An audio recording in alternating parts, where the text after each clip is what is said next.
Good morning and welcome to the 2025 FLC National Meeting. The program will begin soon.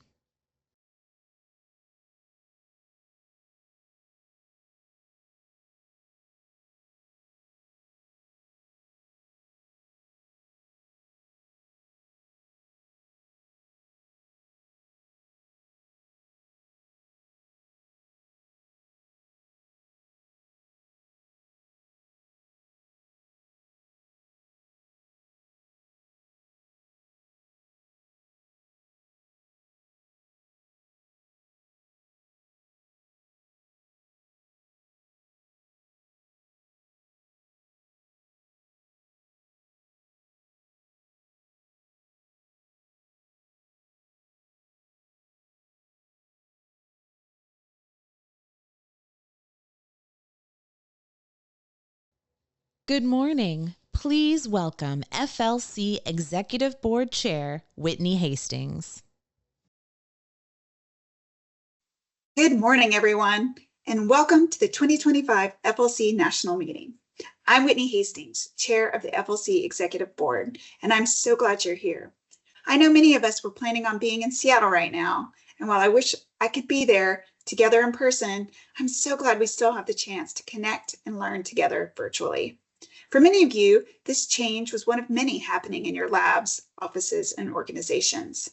We're adjusting, adapting, and rethinking how we achieve our missions. And in many ways, that's the spirit of tech transfer.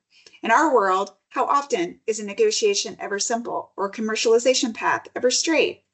We navigate the unexpected turns all the time and still deliver breakthroughs to the people who need them.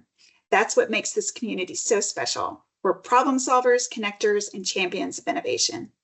So today, let's celebrate that same resilient spirit that brought us here. Whether this is your first time joining us or you're a seasoned national meeting regular, welcome. These 4 weeks are packed with sessions and speakers that will help you sharpen your skills and expand your network. While we may not be gathered in a hotel ballroom, there's still plenty of ways to make meaningful connections.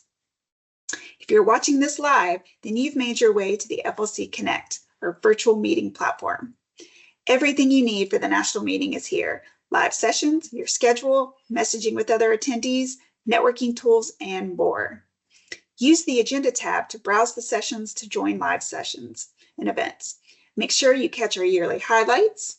In the Lab Directors Forum this afternoon, the 2025 Director of the Year, Dr. Angela D. Lewis from the Naval Surface Warfare Center, will discuss her leadership and achievements in a one-on-one conversation with National Advisory Council Chair Dick Paul. Also today, share your input on the FLC's priorities and strategic direction at our annual town hall. And of course, the award ceremony, where we'll celebrate the 2025 FLC award winners this Thursday at 1:30 Eastern. If you missed something, don't worry. Every event during the national meeting will also be recorded and available on the FLC Learning Center. You can access the Learning Center from the FLC website, federallabs.org, or here on FLC Connect. Go to the main dashboard and click on the FLC for You page, where you'll find links to resources like the Learning Center, FLC Business, the events calendar, success stories, and more. In the next 4 weeks, there will be 8 live training courses, 15 sessions, and countless tactics and ideas to bring back to your team. No matter your area of focus or your career level, we have to keep growing our knowledge, our skills, our networks to be successful in tech transfer. The national meeting offers tons of opportunities to learn and connect, but it doesn't have to stop there. The FLC Mentorship Program is designed to foster leadership, learning, and cross-agency connection in tech transfer. So whether you're a seasoned pro or an early career professional, this program's for you. I want to give a huge congratulations to the first ever cohort of the FLC Mentorship Program. This pilot just wrapped up and we're thrilled with the connections and growth it created. Enroll now to be a mentor or a mentee in the next cohort. Applications are open through June 15th. Now let's kick things off by welcoming you, tech transfer professionals, researchers, leaders, entrepreneurs, and investors. A special welcome to the National Advisory Council members, led by retired Air Force Major General Dick Paul, who provides expert advice to the Executive Board. Their input and guidance helps the FLC provide the best possible support to the federal laboratory community. We'd also like to thank our generous sponsors for supporting this important event. We are proud to announce the gold level sponsors for this year's national meeting: IP.com, VentureWell, Elsevier.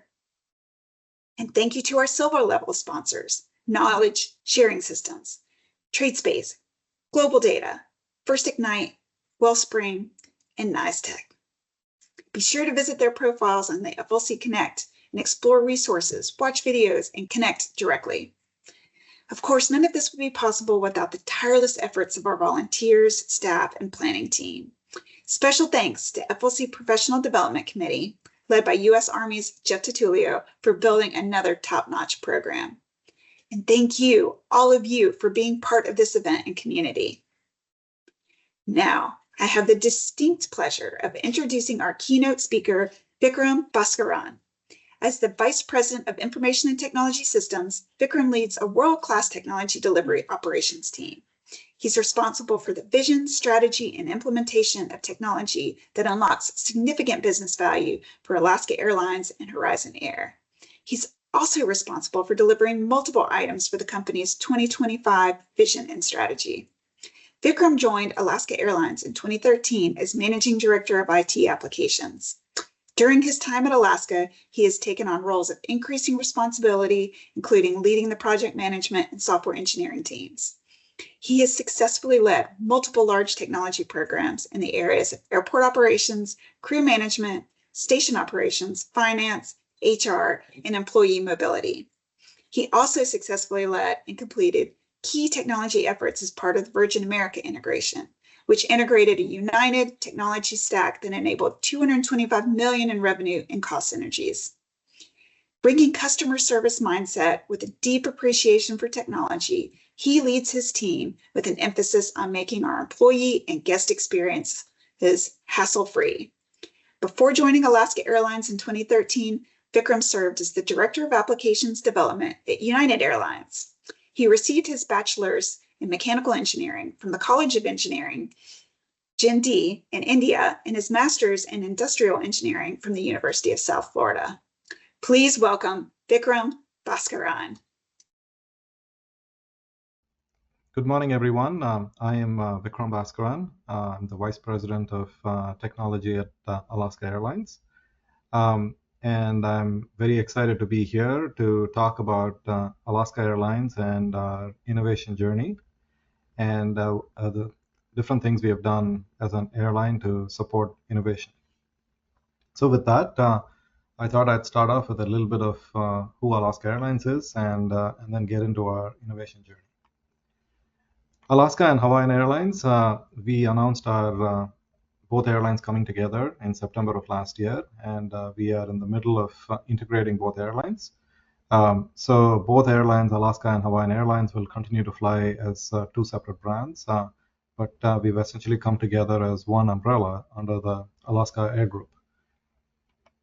So for people who have flown us, I'm sure you've experienced our fantastic hospitality in the air, and bringing both airlines together, you're going to get to experience that across both Alaska and Hawaiian Airlines. So this acquisition, along with Hawaiian, puts us as the fifth largest airline. We have about 33,000 employees. And as you can see, we are a pretty large Fortune 500 company with about $13 billion of annual revenue. 1,500 flights, and especially from the West Coast and Honolulu, we can get you to about 140 plus destinations. And we are constantly growing. Right now, we have about 350 aircraft and add roughly an aircraft a month at this point. So as we bring both airlines together, you can actually see the reach of our network. And by doing this, this actually has broadened the scope of what we think about as an airline, as well as what this means for innovation as a whole.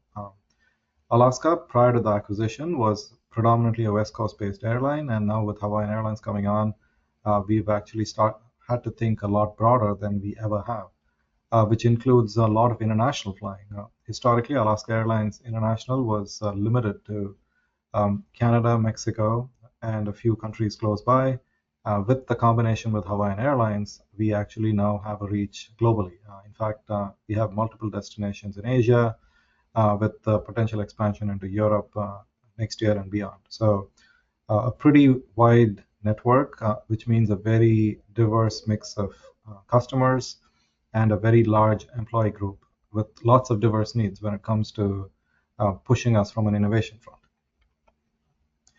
We are also part of the One World Alliance, which adds a whole new level of dimension of complexity when it comes to being part of a global alliance, which can get you to about 1,000 plus destinations.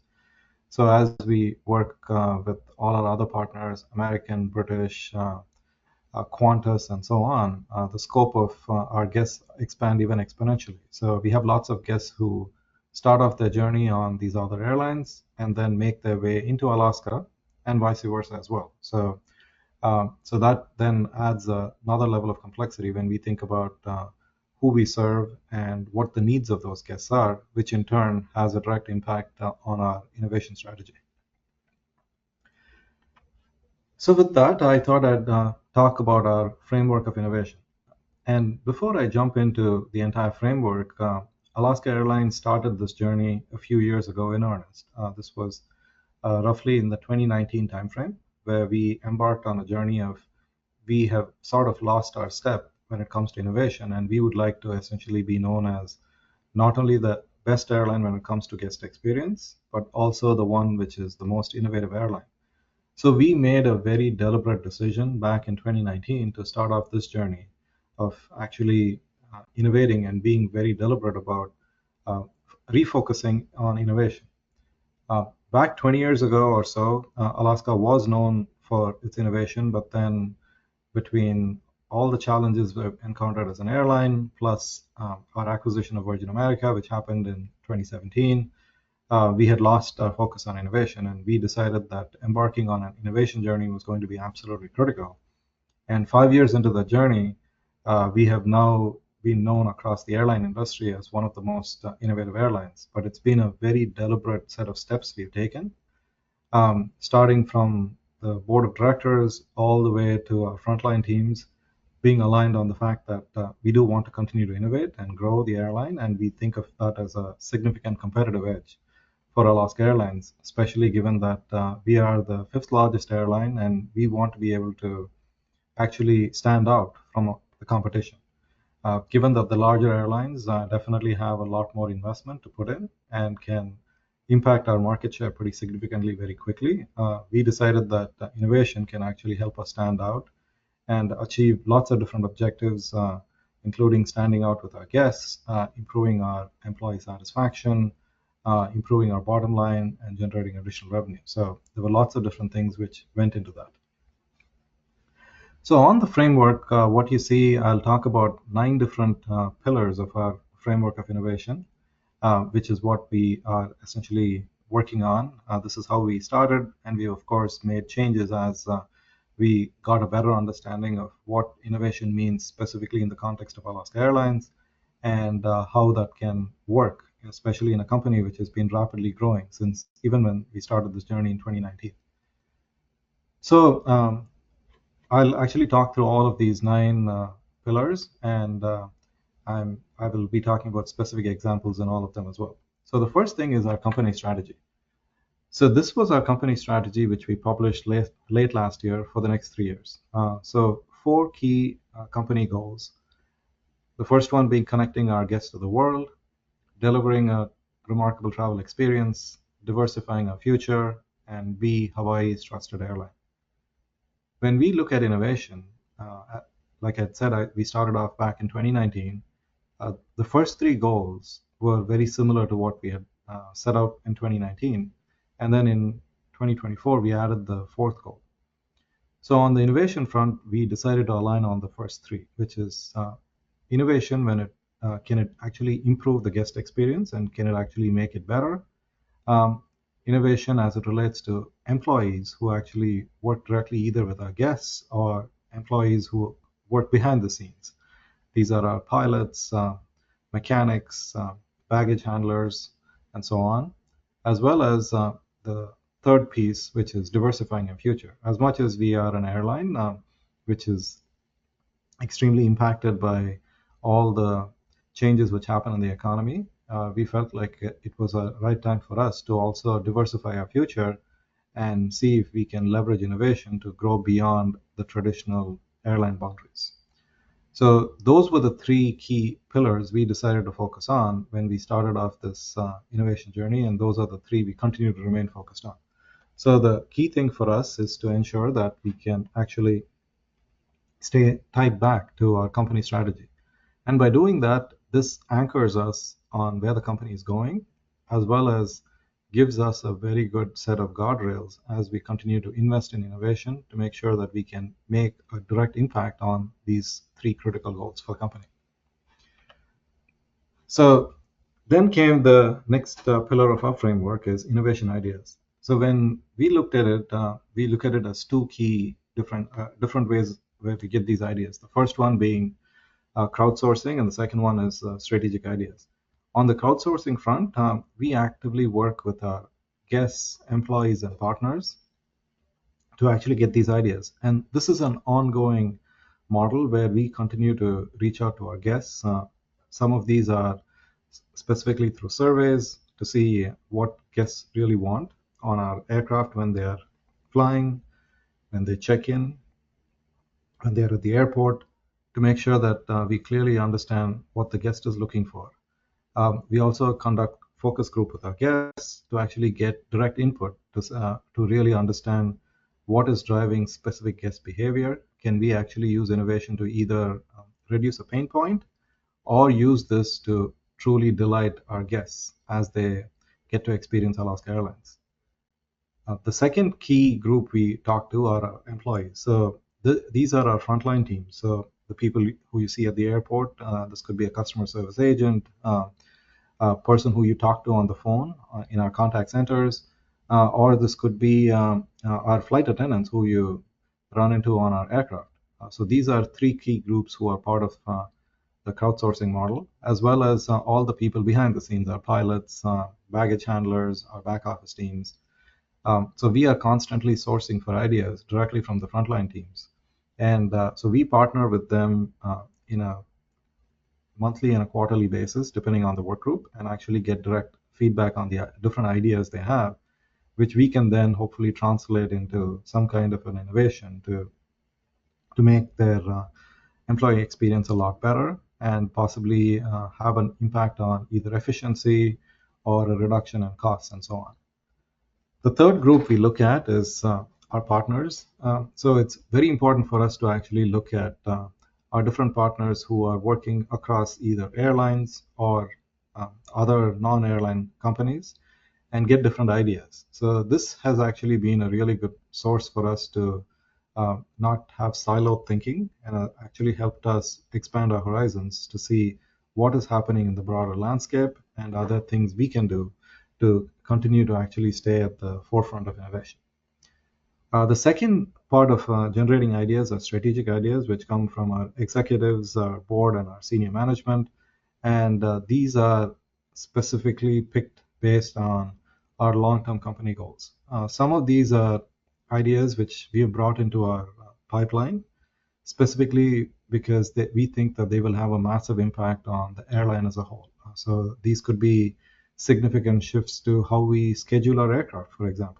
So these are things we do on a daily basis, which is putting the right aircraft to fly a specific route. But is there a better way to actually optimize this globally to ensure that we have the most efficient aircraft flying every single route on any given day? So we typically pick some of the large, bold ideas, which aren't things we've been able to get from our crowdsourcing model. And by using the executives, the board, and our senior management to actually create all of that. When we get all of these ideas, as you can imagine, the funnel for these are pretty big. We always have a pretty long list of ideas which we want to keep in our pipeline, and then we start applying specific filters, which I will talk about later on how we actually start to reduce the size of the funnel into specific ideas which we then work on. So the next part of it is the teams. to actually make all of this innovation work and bring it all to life, the key part is having the right team which can actually work on this to get us the right set of outcomes. So we formed a pretty cross-functional team which can actually work across different parts of the business.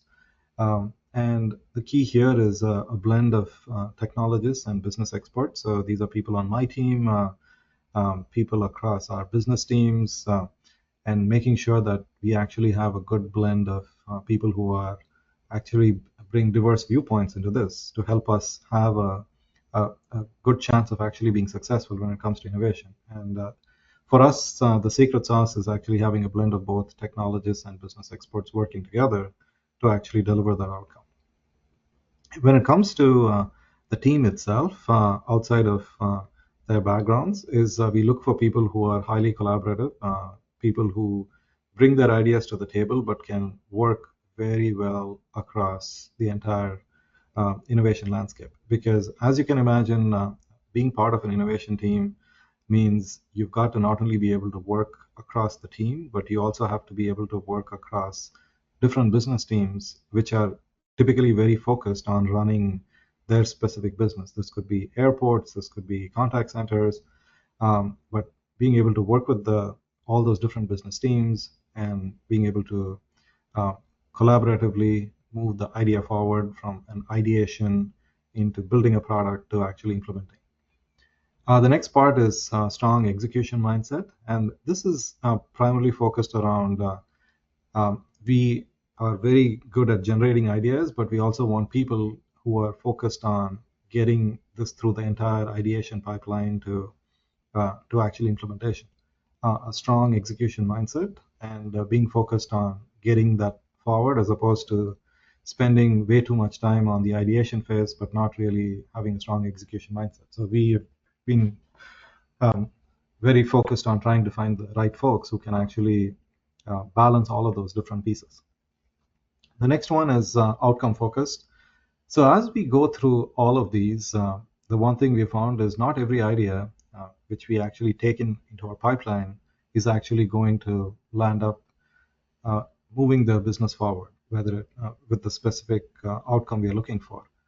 So when the team is looking at this, we want the team to actually be focused on getting to a good outcome, or in specific scenarios, be able to jettison it and say, okay, we did our best with this idea, we moved it forward, but this isn't really one where we see the outcome is going to actually be what we're looking for. It could either be the technology did not meet our expectations, or the complexity of the business problem and the match to the technology we used wasn't the right thing, or the idea itself, as we got deeper into the problem, was not the right thing for Alaska at this particular time, and it's probably something we want to shelve. So having the team, which is extremely outcome focused, was absolutely key. And last but not least is being part of the main organization. So when we started off this journey, we actually went and surveyed lots of other companies who do this, as well as talking to partners and people who have done innovation for quite a while. And one of the key recommendations we got was try not to keep the innovation team completely as a separate island working on its own, because it's going to very quickly be a true island and actually not connect back to the core business. So the way we've approached innovation is to have an innovation team which actually still directly reports into either the technology function, which in this case is me, or to my business counterpart for a specific idea. So that way, ultimately, the business leader as well as the technology leader are totally aligned on making sure that the innovation team and the work they do are connected back to the goals of their organization, which has actually exponentially improved the chances of success. Because typically with these ideas which have come in, some of these ideas can be way out there, and it's not something which is directly tied to the core business operation, or the change might be too dramatic for us to implement. But by having the same leader owning both innovation as well as running the core part of that business has actually ensured that the innovation team always has one foot in reality on what it means to actually implement this and bring it to life. And that was a model we adopted, and 5 years in, I think it has definitely paid off quite well for Alaska Airlines. Then comes funding. So this is one where probably the most important one is a protected investment. Being an airline, especially one with in a business which is low margins, anytime there are changes in the economic environment, the first thing which used to get cut historically was the innovation investment. So one of the key tenets when we embarked on this innovation program was to actually say, we do need to protect this investment, and let's make sure that this is a separate funding bucket and is not impacted by the changes in the economy, the changes in the company's investment in other areas. So that was one of the key tenets when we started off this journey, is to actually have a protected investment, which has essentially stayed steady and has actually continued to grow as we've demonstrated value from this. And this was one of the key things which we set up when we started the program, and has actually worked really well. Then comes seed funding.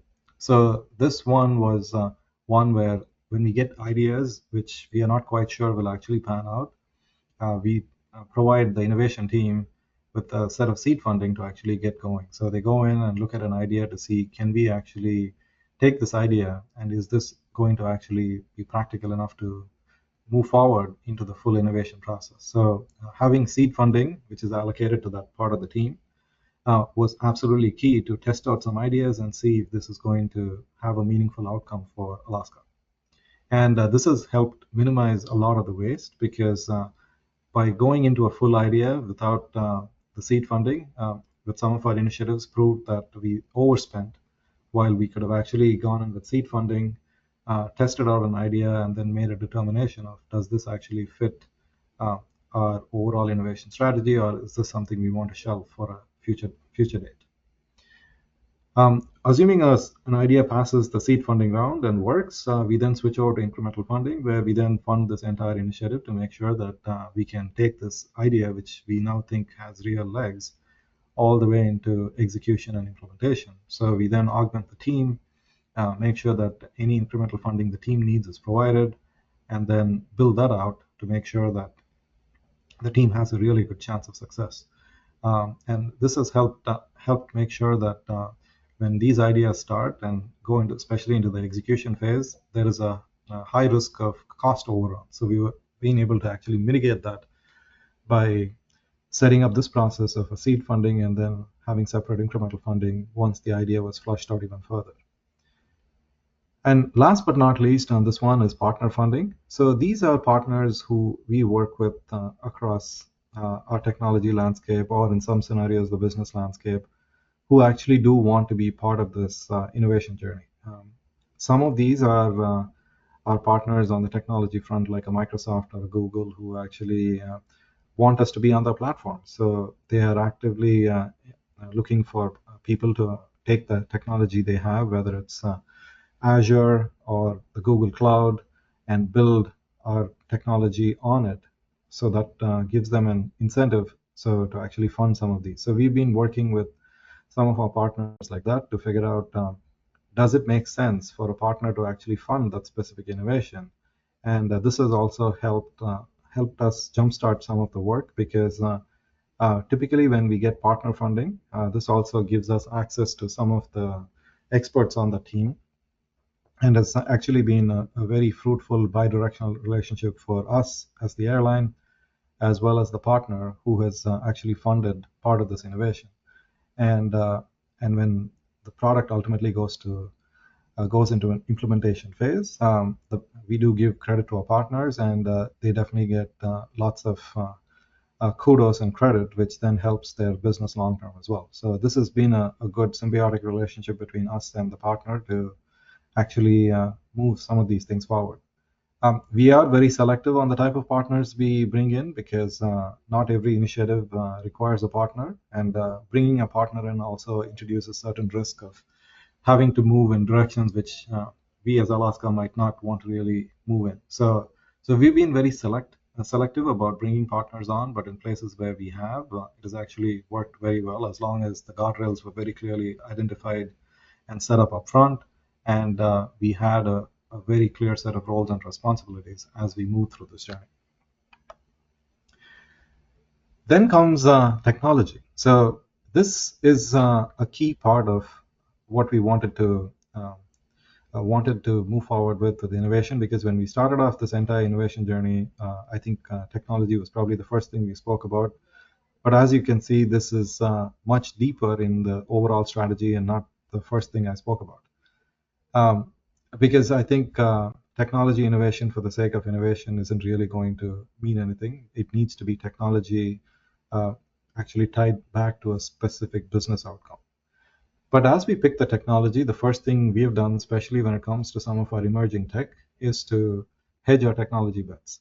When we started off, not the overall innovation journey, but over the last 2 years, when we started off the journey of using large language models like ChatGPT and Gemini, we weren't quite sure who was going to win out these battles, because invariably specific leaders emerge, and by putting all our investments into one basket in the past, we have actually gotten into trouble of losing our entire investment because either the partner decided that that technology wasn't going to pan out, or it was acquired by somebody else and the investments then ultimately stopped. So what we have done, especially for emerging tech, is to actually hedge our bets. So we don't hedge our bets on every one of them, but specifically when it comes to emerging tech like large language models, we were very deliberate about hedging our bets across two different LLMs to make sure that depending on how the journey plays out, we will still be protected from an Alaska perspective, and as opposed to having our entire investment be lost or ultimately having to be written off. So hedging our technology bets has been a big win for us, and it's been select. And when I say it's not more than two alternatives are being considered at any given time. The next thing we do is we look only for second and third generation of technology. We are not an airline who looks for the first generation of tech, because invariably the technology isn't mature enough. So we look at either second or third generation tech to make sure that the technology is stable and something we can scale across our entire company. Given that we have about 35,000 people, this is one where we want to make sure that the technology can actually continue to grow with us and isn't an initial wave of technology which might not be sustainable. The third thing we look at is as much as when we invest in the innovation itself, there is a lot of money we put in to actually get it off the ground and implement it. But we want to make sure that when it's fully live, that our steady state costs are low. So we don't want steady state costs to spike just because we innovated and moved to a new technology. So we are very cost conscious to make sure that when we get the product fully implemented and up and running, that from a company perspective, our steady state costs continue to remain low. And then last but not least is the technology we land up ultimately picking and going forward with needs a very strong technology roadmap. So this is one where we worked with our partners to make sure that we clearly understand what their investments look like into the technology, so that way, whether we build on a specific large language model, use a specific type of biometric, making sure that the partner actually has a strong technology roadmap, which they will continue to invest in to ensure that this product will actually continue to provide a lot of value for Alaska Airlines for 5 to 10 years into the future. So that is definitely the fourth thing we look at when it comes to picking the right technology we want to use when it comes to innovation. The next thing is partners. I briefly touched upon partner funding, but in order to do any of this, it will not work without partners. So we have an internal team who, of course, works on the innovation, but having a strong technology partner, as well as people who can bring experts to the table, has been absolutely key. So when we go about doing this, of course, some of the large technology players like Microsoft and Google bring that to the table, but there are lots of maybe medium and smaller tier players who also do bring that capability to the table. So we actually have a pretty diverse ecosystem of partners, either people who bring in experts who work with us, or people who understand the technology really well. And it's a blend of both business and technology experts have been absolutely key as we've identified these partners. And as we continue to invest, the partners continue to reap some really good insight into how this technology can be applied, and they definitely use this to generate more business on their side. We also look for partners, like I said, interested in investing in Alaska Airlines or the specific technology, and being able to work with us, as well as last but not least is a partner who has a very strong understanding of what airlines do. So these are partners who either work in the airline space and are partners we have worked with either in the past or have worked with other airlines. So bringing that deep domain knowledge was absolutely key, as well as people who have a very good understanding of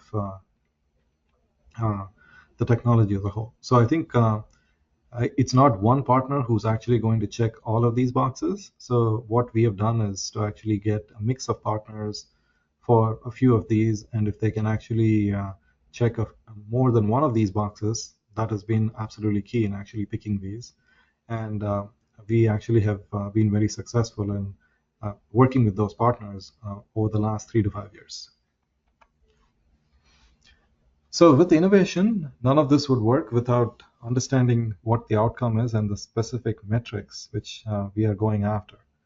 So there were roughly 4 different metrics we typically look at when we think about implementing any of our innovation. The first one is the return on investment, making sure that we have a very clear understanding right at the outset what the potential return on investment is. Not every innovation project is going to have a return on investment in the areas you see on the right side, but there could be software benefits which we get, which don't necessarily either increase revenue or reduce cost, but might actually improve the safety of the airline, for example. So when we think of ROI, we are very clear that we know what that outcome is and how can we actually measure what this innovation is going to do. So when it comes to safety, we would like to reduce any kind of safety incidents which happen in an airline, which is absolutely critical for us.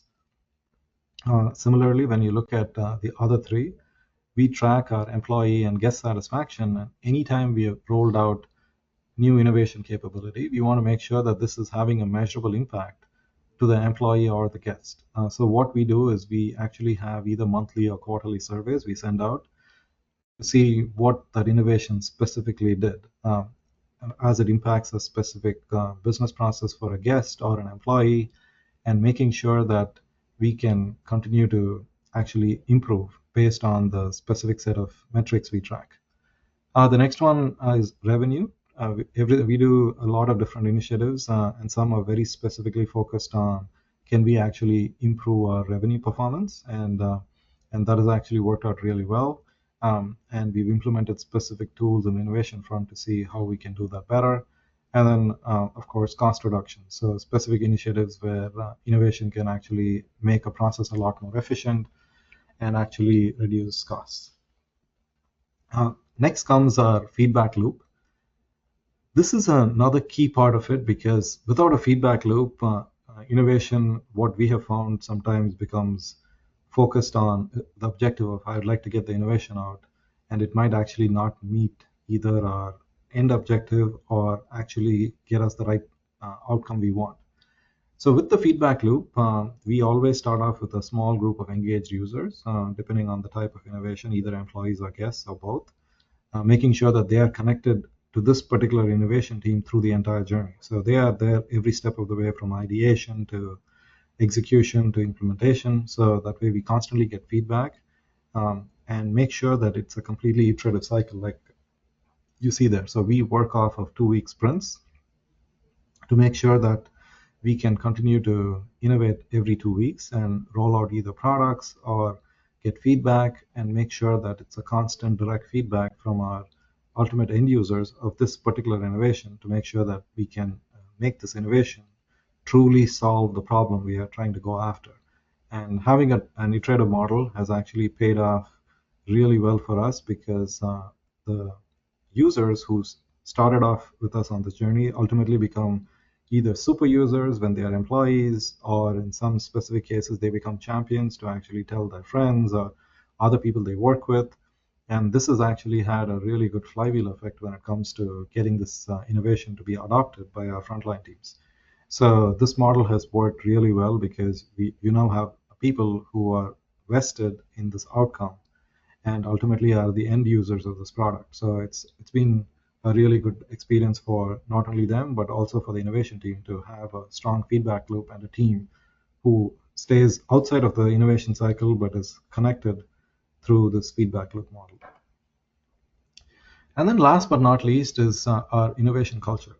For us, with the innovation culture, like back in 2019 when we started this journey, it started with our board of directors and our C-suite. So between both these groups, we were very clear what we were looking for when it came to innovation, and it has to start there. So in fact, with Alaska Airlines, we stood up a separate innovation committee, which meets every quarter, which I go in and present to talk about all the innovation work which happened last quarter, as well as our upcoming journey of how things are looking for innovation for the rest of 2025 and beyond.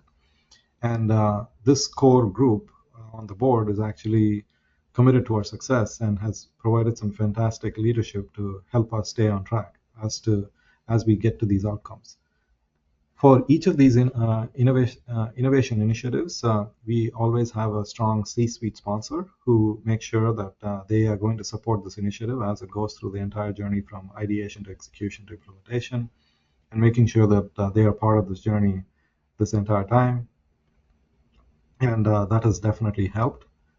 The next one is fail fast, which can be potentially controversial. Is when we start this, there have been initiatives where it went past seed funding and even incremental funding to find out that this just doesn't pan out. But we want to actually fail fast, so we understand that not every innovation initiative is going to be successful. But having a mindset that can we quickly go through it, identify if a technology works, and if it does not work, actually jettison it. Which then leads me to the last one is a culture which is actually completely open to new ideas, feedback, and change, because 8 out of 10 innovation ideas will ultimately become a true implemented solution.